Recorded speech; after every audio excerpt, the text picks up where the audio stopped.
gonna crack open my LaCroix LaCroix la la. cran raspberry flavor. I've never heard of that before. It's an LA thing. No, it's like a south and like southwest thing. Okay. LaCroix. It's just a brand of seltzer. Bernhard, you're so Well, they so have. LA now. You're so No, LA. no, I'm not. You're so Hollywood. Bernhard, you've changed. I haven't changed a bit. You've changed one bit. So this is kind of fun. Remember what we used to do this all the time? Should we introduce ourselves like we used to do? Yeah, please. You first. Okay. I'm Josh Bernhard. I'm the writer and producer of Pioneer One. And I'm Bracey Smith, director and producer of Pioneer One. Did you think we would be introducing ourselves saying that this way ever again? Not for this. No. Yeah. So why are we doing this? Because you won't let it go. Because you won't let it go. No. We're doing this because we got an amazing opportunity. We've been lucky and talking to some amazing producers for a while. Because of that, we've been promoted in the circles around the Hollywood, LA area, and it led us to this opportunity that we are kind of showcasing now. Yeah. Why don't you talk more about it? Recently, there has been some renewed interest in Pioneer One, and the short version is we have a really good shot at a big budget reboot for TV or either some serious online platform that does original content, which is the big leagues, which is awesome. More show. We have carried the show with us for 6 years, and we always had a lot of big ideas for it. And I think this is the best opportunity, and also the most realistic opportunity, which is saying something, which is crazy to say. I think it's only fair to at least tell this audience that as frustrated as they might be as us not getting more show to them, they have no idea how frustrating it has been on our end to not just know that they want it, but to come so close in so many other different ways to actually being able to produce the show. Yeah. The worst of all being, which I don't know if you can say. Well, yeah, I mean, you can cut that out. Worst of all being. We'll just bleep it out. Yeah. Yeah, I mean, we came close a handful of times, but that time we came really close. And it's a Hollywood story if I ever heard one. It just makes you feel like this, like somebody in the darkness, like sniping opportunity. Like, they're close. Hold on. Nope, not gonna happen. No, that was close. Just fucking. They almost succeeded on that one, huh? You didn't think I was really gonna let you get there, did I? Did you? Jesus. I'd like to show a video, a little preview of what we've been working on. Here it is. What are we showing them?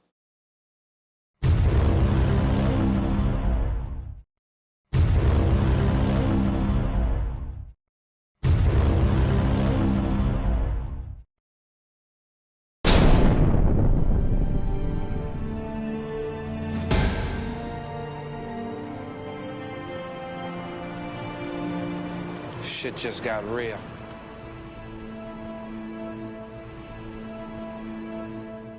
Do you think people will think that's funny, or is it just confusing, or stupid? I think it's hilarious. Shit just got real. I mean, yeah, it's an inside joke that could blow up in our face, so people can understand. That was a joke. It's okay. So things are happening with Pioneer One, but we wanted to reach out to our fans and let them know that things were moving. And specifically this time, because like I said before, this is the most realistic shot that we have at more Pioneer One than really we've ever had before. Yeah. Whether or not it was something that we were trying to put together on our own, or if it was some outside producer who approached us and wanted to do something with it. This, as crazy as it seems, is the most realistic opportunity, the most solid opportunity that the show has had Yeah. since we So did it. So the more noise that our fans make, the more chance this is going to go through. Yeah, something that somebody asked us, I saw somebody posted on Facebook, how much do you need? We are not raising money. We don't need money. We need support. We're not raising money. We're raising hell. Basically, we need to show that there is an audience for this show. And we know it's there. The more noise we can make, the more... I mean, you said it better. You said it good. The more noise we can make, the more show we can make. Yeah, if we can show that there is an audience for this show, if we can demonstrate that our fans and the new people too, who may be discovering the show for the first time, which is entirely possible, by the way, because it occurred to me the other day, like, it's been 6 years. So theoretically, someone who's like 17 now was 11 when we made the show. So, like... That's crazy. Yeah. So... Is that how time works? That's how time works. So yeah, so fans old and new, like, basically, like you said, we don't need money. We need people to make some noise. We need people to watch the show. Like, the most effective thing that people can do is just to talk about it and to share our videos on YouTube and introduce new people to the show, get people excited about it. That is more valuable than money. Yeah. And also, if you're interested in more behind the scenes of Pioneer One, we made this entire behind the scenes show that's on our YouTube channel that you can go back and actually see this show get created. And all the I know mistakes we not a made. lot of people have seen that. Yeah, But I mean, that's where the interesting stuff is. Like, if you're actually interested in how you make a show for less than $100,000, and you want to see the friendships bonding and all the ridiculousness that we were doing then, that's the place to go check it out. And watching that will also help us, because that will also get us more views on the channel, ultimately promoting more show. One piece of advice that I can give to anybody trying to make a TV show for less than $100,000: don't hit a deer in the middle of the night in the middle of nowhere during a rainstorm with semi-automatic assault weapons in the trunk of your car. You have nothing worst else. Possible time. Yeah, that was bad. I think some people hear reboot and big budget and Hollywood, and they kind of get scared that the show is going to like lose its integrity or lose whatever things about it that made it unique. And that is not the case. The thing that people respond to the most is really the story that we were trying to tell, and especially the story of how we did what we did, like how we made the show. Yeah. And it amazes me that 6 years later, people are still seeing it for the first time, and it holds up. People still respond to it. Yeah, I mean, I don't think anyone else has yet to make a full 6-episode series for less than $100,000. Like, yeah, I don't think it's at least not at the scale of story that we were attempting to tell. And then on top of that, no one's used the distribution platform that we had used yet. Still, which that's about to change, I think. Coming soon, but yeah, no, I mean, we ended up being pioneers. Yep. Which funny enough, we had struggled with the name of the show. If you remember, like, you wanted to call it something else. You were kind of stuck between that, and then we had stumbled across Pioneer One. I don't remember how we stumbled onto Pioneer One, but I just remember being on the train platform at the had decided to go with Pioneer One because it was a little bit of a tongue-in-cheek nod to the fact that we were pioneering this space. Mm-hmm. Like, we were going to do something that hadn't been done before, and it's like a I don't know, a way to acknowledge that in the title of the show, which I liked. I remember the title Pioneer One came up pretty early on, but The other title that I really wanted to use almost from the beginning, but I definitely couldn't. I really wanted to call it Life on Mars, Oh yeah. but there was a show called Life on Mars. Yeah, and at the time it was actually kind of popular. No, I wasn't even talking about that name. Like, yeah, I know. I remember us beginning this whole thing, beginning the conversation. Yeah, It was Life on Mars, but you had actually found another name that you had liked, and I think it also started with a P, but I don't remember at this point. it's not What is important though. important is that we're Pioneer One. Right, exactly. It's funny how this project has actually gone through so many permutations over time because originally we had a vision that we were going to make this pilot and then people were going to see that we shot it in 2 weeks and did it for $5,000 or $6,000 or whatever it was. I kind of consider it $5,000 because a full $1,000 was Went to the spent on helmet. the space helmet. So it was really for Yeah, $5,000. and if you remember, actually before that money was going to go to an entire pilot, we were actually going to raise it just to shoot a scene. I was going to say that. We were just going to shoot. Gonna be a scene. Originally, we were just going to shoot one scene. Yeah. One scene. We were going to shoot one scene. Bracey, we shot 6 episodes.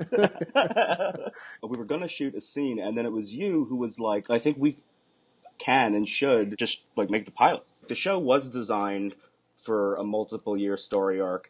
Then the first season was thought out when we did the pilot. The scripts weren't actually written yet, but where along the line did we end up deciding we were going to do the rest of the season? It actually started to happen when we saw the returns. When we were working with Vodo, and they had kind of positioned us to be like, support the show, and they'll make more. Right. And I mean, we weren't really thinking about it that seriously because I didn't think that anyone would like. I didn't think we would make any money. Yeah, I think the general expectation was that we would be making dollars. Yeah. At most, and then within 2 weeks, $20,000 rolled in, and we had never seen that amount of money. Yeah. When the pilot was first released, I remember for a few days, like we were just kind of like gobsmacked, like Yeah. the amount of people who were downloading it and donating. And it's not even Yeah. like we were like running a crowdfunding campaign. Like we just had a PayPal link somewhere on the download page. We weren't even saying we're trying to raise money, please give us money. But people watched the show and they just gave us money. And No, it was crazy. I remember waking up to seeing the notifications on my phone. Yeah. It was pretty crazy. That was a very intense and amazing experience. But yeah, with that came the responsibility to the people who liked the show, and from that moment, it very quickly became like, well, maybe if we got a little bit more, we could actually do this. We knew that we had shot an episode with $6,000, so it was definitely right after the launch. Just talk seriously about moving forward with the rest of the episodes. Right. I think the reason why I was bringing that up, just kind of remembering what our original plans were, but the idea was that as the show went on, the scope of the story was always going to broaden and get much larger. We get some criticism sometimes for not showing the Russian side of things, but that was supposed to be the next thing that we were going to do, which was show the Russian side of things, and it was really going to turn into a very sort of global and interplanetary story in scope and scale. I mean, a lot of people ask us all the time, still, when is season 2? When is season 2? Why aren't you doing season 2? We did that first season. You and I worked on it like basically full time for a year and some, more than a year, like a year and a half. Yeah. And when all is said and done, like through our various attempts at raising money, when all is said and done, we did spend about $100,000 on those 6 episodes. But what people Yeah. have to remember is that was spread out across about 18 months. So we never at one time had more than like $12,000 on hand. Yeah. No, we could To we could never like throw it down and roll in it. and that was still like just for logistics. It was like just for putting people up, for getting people places, for keeping the lights on, for getting the space, for feeding people. And then we had a little bit left over for props and costumes and all that good stuff. The idea that we would be able to do a second season, not only could we not do it for the same amount of money that we did it the first time, because you and I had made a decision. We decided that it was not fair, and we were not willing to go back to our cast and crew and ask them to do that amount of work again for nothing. Yeah. So there was that, but also the show was designed to get bigger and better. And you and I, in the intervening years, like ideas would come up about, well, maybe we can do it more as a web series in shorter form episodes, or maybe we could do a feature, or maybe we could do like a short or an animation or a graphic novel. For me, at least, Pioneer 1 comes back to haunt me every 6 months or so. I get an idea and I can't let it go, and I'm like, you know what? This is totally possible. Why don't we just try to do something? But what I always come back to is that it just feels like going backwards. Mm. Yeah, it's trying to catch lightning in a bottle like a second time. We've had some interesting discussions about cool ways that we could continue the story through other mediums in a different format. But ultimately, at the end of the day, that's just not what the show was. Yeah, and it's not like we didn't dip our toe in that water with the release of the Walzer right after we found water bars and stuff like that. We also shot another pilot subsequent to Pioneer 1 that was sort of set in the same universe called Control. Ultimately, at the end of the day, what we really wanted Pioneer 1 to be, what it was always intended to be, was a TV show. Yeah, yeah. And can we even say that what Control was? I mean, I don't know if that's something that you had wanted to reveal, but originally it was set in the world of Pioneer 1, and it was just in the future. With characters from Pioneer 1. Control was an episode of what would have been Pioneer 1's third season. That would have been like a soft reboot of the show had it continued. But if you recall, that original story document that I wrote up with the outlines for all the seasons, that was the design of the show. The show wasn't always going to be those 6 or 7 characters in rooms talking about important things. The idea was we start small, then we start confined, and then the show would open up, and we would be following new characters, and we would be going all over the place. Yeah, no, I mean that's why you had hooked me when you had kind of revealed the whole master plan of Pioneer 1 was ultimately the thing that made me go, all right, we got to shoot this. Like, we got to go. We got to do this now. We got to make episode. We got to make the pilot. We can't just do one scene. We got to do the whole thing. Was that long night at my apartment where man. we were just where I was just I was just talking it out. It's like we were just talking it out. I remember getting so excited that night. Yeah, me too. By the end of it, I had just like a single tear rolling down. I was like, this is so beautiful. We need to film this. The time is now. And what did I say? Huh? What did I say? Well, I mean, you had gone through season by season what was going to happen to the season finale, and like where all this was leading, and everything.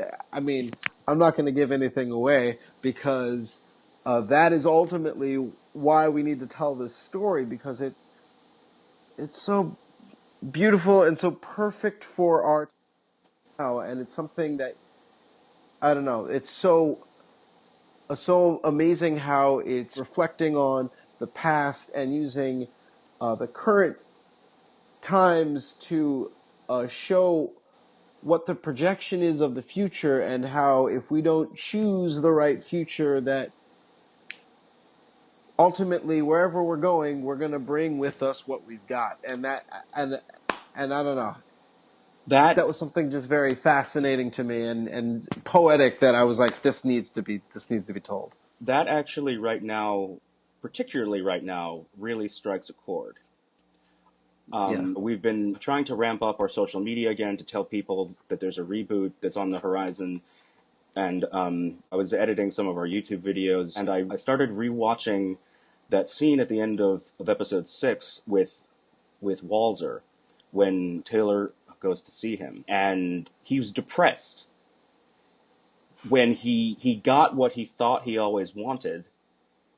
He was depressed because the reality of it didn't match his perfect vision of how it would actually go down. And when he saw what it really was, and it didn't match up with the perfect utopian vision that he saw in his head. For that character, and also for a lot of space science enthusiasts and professionals, you hear a lot of high-minded rhetoric about, why we need to go to space, why exploration is important, why it's important for humanity, and how the opportunities that exploring space and going to other planets, going to Mars, and how those represent sort of the promise of our future, sort of all of our potential. I think when we think about it that way, it has a way of separating the future from us, and we make it something that will not be us. They will be some other people who will get it right. They'll be smarter, and they'll learn from our mistakes. But that's never going to happen that way. Yeah, because those future people, those future us's, building on our foundation.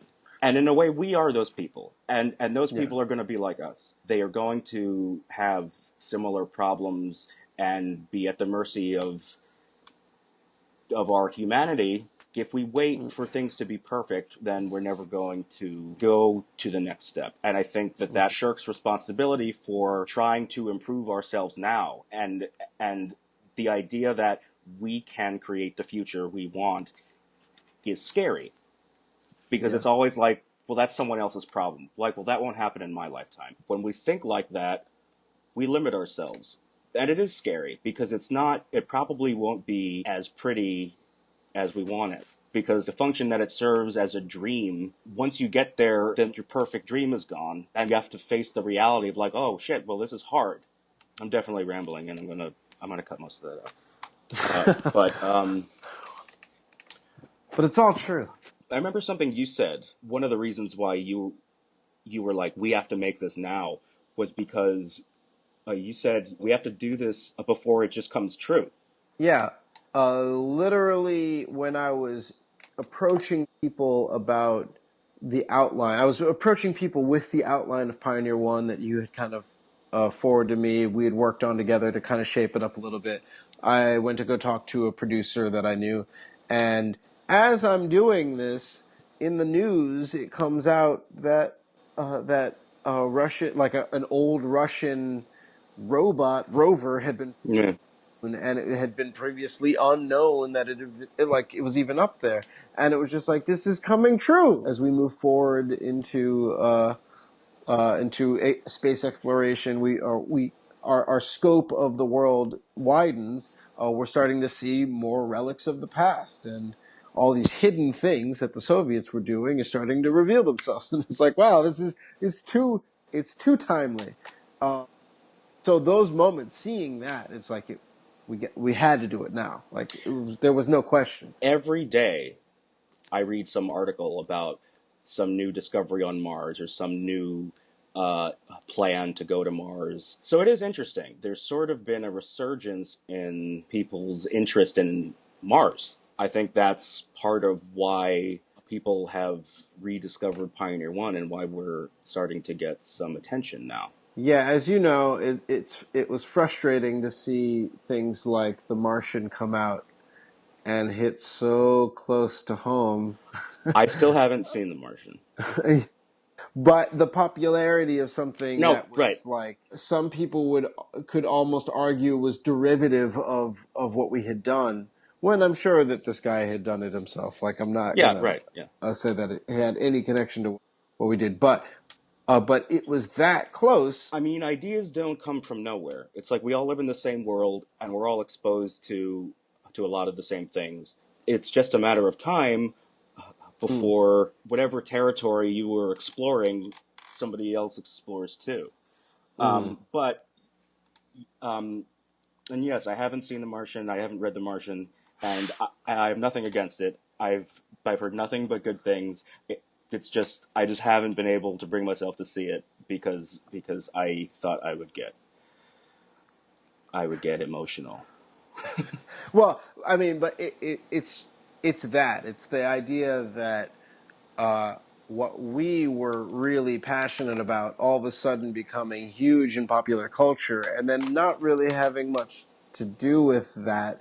It's just kind of like oh man. And I'm sure a lot of people who were into comic books are feeling something very similar. Or the same thing as Star Wars. Like the other day, I was at a restaurant and I saw these young kids running around with Star Wars shirts, and it happened to be the theme that they had chose for their graduation. Oh, that's And just cool. being like the whole class had decided that Star Wars was the theme of their graduation. They just graduated in 2016, and it was just like Crazy. it was like the thing that I was a nerd for liking is completely popular. And the same thing with Doctor Who, Yeah. like all these things like that that you identified with, and all of a sudden becoming popular culture. So then taking that a step further, and then being the thing that you wanted to create and bring to the world, and see that it's Yeah. mediums and other ways, and that you have nothing to do with that. That is another level of frustration, because that is not just that you're sharing material, or you're sharing media that you care about, but you're actually like you're trying to say something and somebody's saying it instead of you. That's where that frustration comes from. You know, hearing you describe that reminds me of The Lion's Share, the movie that we did. Like that's what Yeah, yeah, that feeling and how ideas transform and travel and how, those things that are so personal to you, they're actually not yours. hmm Or not that they're not yours, but they're not exclusive to you. yeah. Um, I've been thinking about that a lot recently. Just the idea of ownership, like yeah, it's a concept. It's a concept. It's an idea. It's not real. Like there is no such thing as ownership. It just relies on society to be like to agree to go along with this. Like that you right, all right. You own something. So when actual organic growth enters the ecosystem of media and content, that that ownership, that concept, it starts to break down. Like it's just it can't hold up to the reality of just um, organic communication.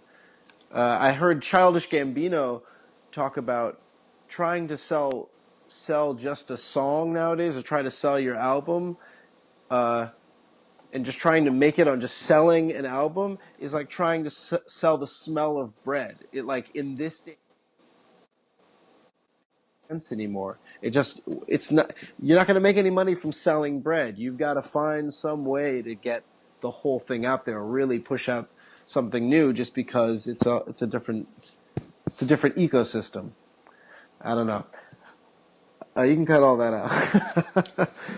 something that I came to realize when you put something out there and a lot of people see it, not everyone is going to like it, and Yeah. criticism is hard to take, but especially when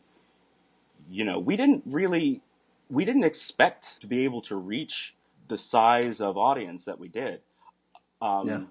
What I realized over time was that all the feedback and I should say most people were really really positive, and even most of the negative feedback was constructive and not sort of just like shitting on it for the sake of shitting on it. But even the worst of the worst, what I realized is they're responding to this as if it were a show they would see on TV. Like, I don't know about you, but I always kind of had a sense Like, whenever I would read, like, a troll comment or something, I'd be like, man, like, why'd you have to go and say it like that? You really hurt my feelings when you say it like that. Why would you say it like that? What happened was people were taking the show seriously.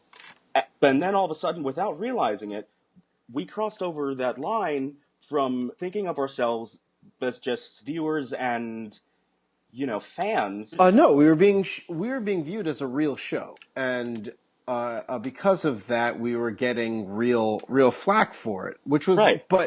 and, and you had the instinct to take that on the negative end, but I felt pretty good about it. From what I remember, there were some moments that I was like, "That, come on, man, that hurts. There's no need for that. We didn't have the money. We didn't have the money. What do you want from us?" I came around eventually.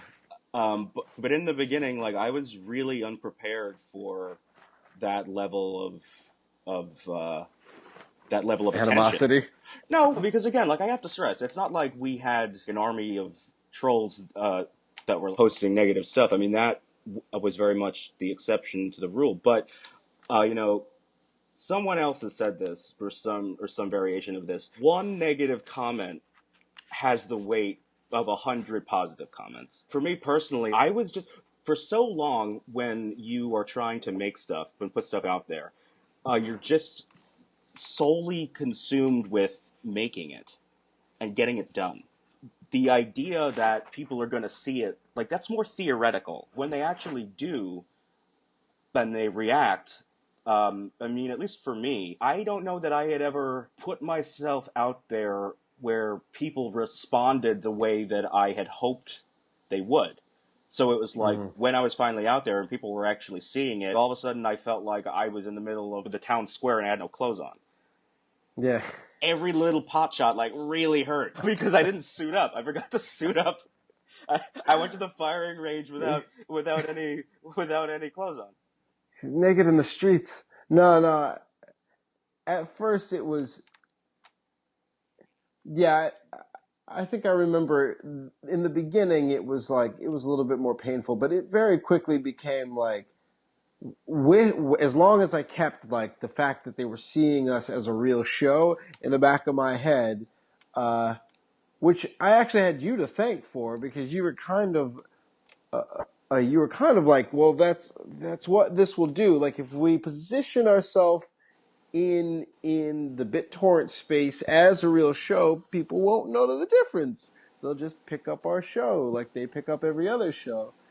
Yeah, I just never thought it would actually work. Yeah. What do you think the worst mistakes we made were with Pioneer 1? Oh, man. What are the things that you wish we could do over again? The worst mistake, I think the worst mistake that we ever made, in my opinion, was right after we had won the Best Drama, or we were about to win the Best Drama for the New York Television Festival. We hadn't known that we'd won it yet, but we had a meeting with a very prominent agency, and when we talked to them, we didn't know what we had wanted to do, and we were just kind of really just coming to terms with the fact that we were just going to continue the show. So we didn't make use of that opportunity when they were flat out like, "What do you guys need?" And we didn't tell them. Like, that to me was like the biggest, like, like, why didn't we didn't utilize that? I know that's not really what you're talking about as far as the making of the show. But no, I mean, you're exactly right. What we've learned since then, what that opportunity was, what they wanted to hear, we should have just told them what we wanted. Like, I should have said, I want to run my own show. Like I want to write TV. I want to run my own show. Yeah. One day. But instead, at that time, like you said, like, we were still coming to terms with the idea that we had created something that there was an audience for that was expecting more, and we were excited about the prospect of being able to do more on our own, and I think we said that instead.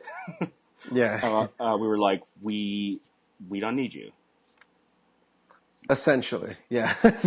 I mean, even if that's not what we said, is directly, that's what came out, I think. So, you know, which is a double-edged sword, too, because, like, what we were able to accomplish, what we did, is something I'm immensely proud of, and I wouldn't trade that experience. But you're right. In retrospect, we had an opportunity to sort of take things to the next level, so to speak, that we didn't realize that we had. Yeah. And in a lot of ways, I feel like the show might be getting its second chance, which very few shows get that sort of an opportunity. Yeah, I don't think there's anything that big.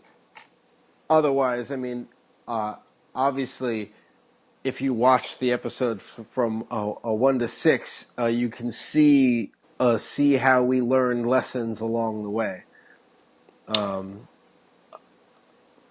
You know, some things that just occurred to me that this isn't really what I was talking about either, but diversity on the show, and not just in terms of skin color and gender, but just also from a diversity of perspective. I was 25 when I wrote Pioneer One. I look at it now, and there are a lot of things about it that I like, and a lot of kind of insightful things about it, but looking at it now, it's very much from a young male perspective. The Jane character, for example, I know what the intention was, but kind of that idea that her value was just as a mother figure or as like a sexual figure, to sort of give her life to Yuri. Her function in the show was to awaken the humanity within Yuri. And then that was her sole function, to the point when she did her job, we killed her. Stuff like that. At the time, it's not that was an unrealistic relationship, but the way that I chose to go about it, what characters did what, was, you know, very much limited by my perspective. Yeah. I mean, I don't regret, but I do know, like, I would say that if I were to do it now, I would do it in a different way. Yeah. And having hear you say that, the thing that I had kind of revealed to you, I definitely think that my biggest regret of the show is actually looking at the lack of diversity of the cast. And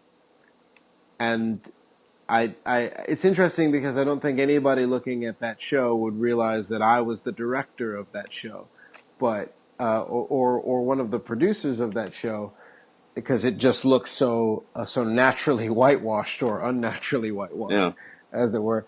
But and I don't want this to be taken wrong, because I love the cast and the crew that we had.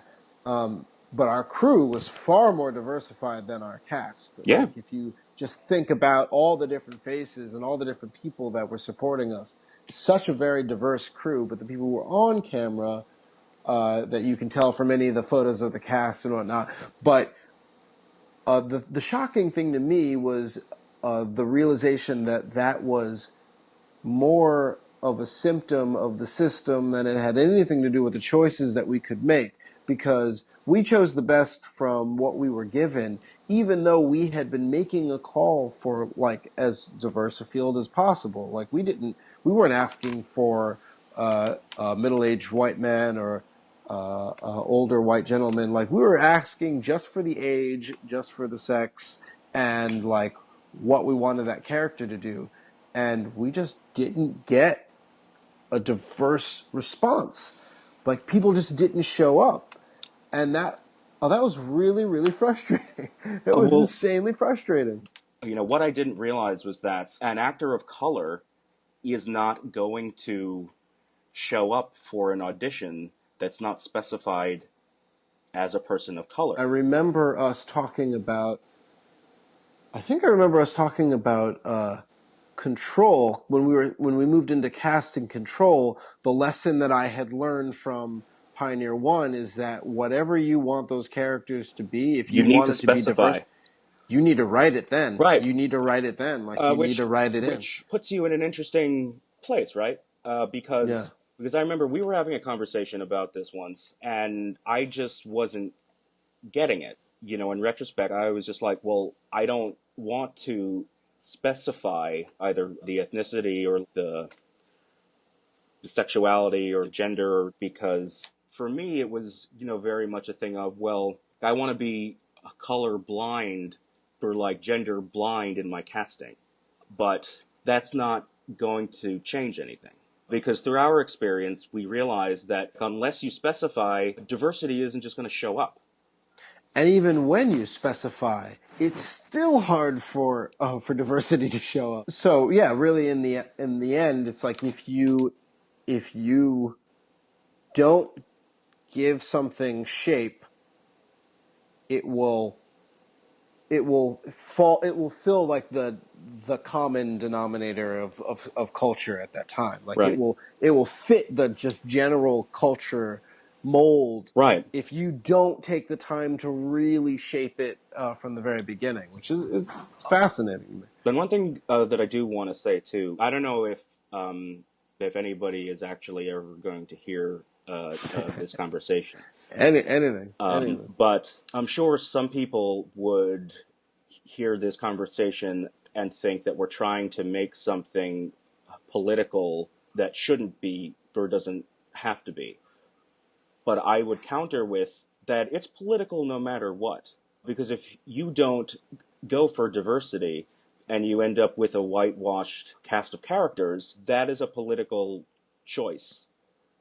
Or not necessarily a choice, but that's a political statement. When in your world you have straight white characters almost exclusively, that's a political statement, because that's not representative of the world. That is just as charged a representation compared to like what some would call political correctness. Which I think is a term that is misused. You're being political whether you realize it or not. I think it's this diversity of story. Like, I don't know if you got a chance to see the movie Dope, but No, I didn't. I think I heard about it. It's amazing, but it's amazing how they took a very common storyline that you might have seen in just movies of just kids coming of age, a coming of age storyline, but then throwing it in a low economic black community. Oh, I did hear about this, yeah. And how it just, all these other layers just reveal this colorful story that you would have you just can't get the other way. Like, it would be completely, I don't even know what the word is. It would be completely fake if you did it some other way. But like, just the richness of the story and characters that you just don't get to see represented. It's just like getting something like a fresh fruit that you've been getting like from the corner store for so long that you forgot that like real fruit tastes so good. And I think we're seeing more of that. Like, Orange is the New Black. Like, I mean, I've just been like ticking off on in the back of my mind how many female-led shows and movies are being more popular than the traditionally led, like, white male lead shows are. So, I mean, I think our culture is starting to kick into that idea that it's like, oh, well, there's some more value in some other shit, other perspectives. That is true, and that's why some people are getting scared and getting angry. Yeah, the world's not reflecting the world that they're used to seeing, but they just did not realize how much the world did not reflect the actual world. The thing is that they're not wrong. The world is changing. My only thing is that I think things are changing for the better. And some people don't think things should change. I mean, it's got into some fucking heavy territory. Dude, imagine Pioneer 1 happening right now. Right now. Yuri landing right now. Yeah. Like, I can't imagine it. I can't imagine how this would be spun. Living in this post-factual society that we've created kind of goes back to Pioneer 1. And that one of my initial thoughts about this show was, if this happened, no one would believe it. If something like this actually happened, at a certain point, it doesn't matter what the truth is. Because people are going to make up their minds the most palatable version of events that fits in with their understanding of how the world works. That's what people are going to believe in. What would happen to that kid? Yeah. Crazy times, Bernhard. Bad rhymes, Bernhard. That was my thing. Yeah, I know. So any final thoughts, any closing statement? I don't know if I'm going to use this, quite frankly, but I think it's a really interesting, I think we should do something with it. Yeah. I just don't know what. You can chop it into sections. Yeah. And just throw it out there to the wolves.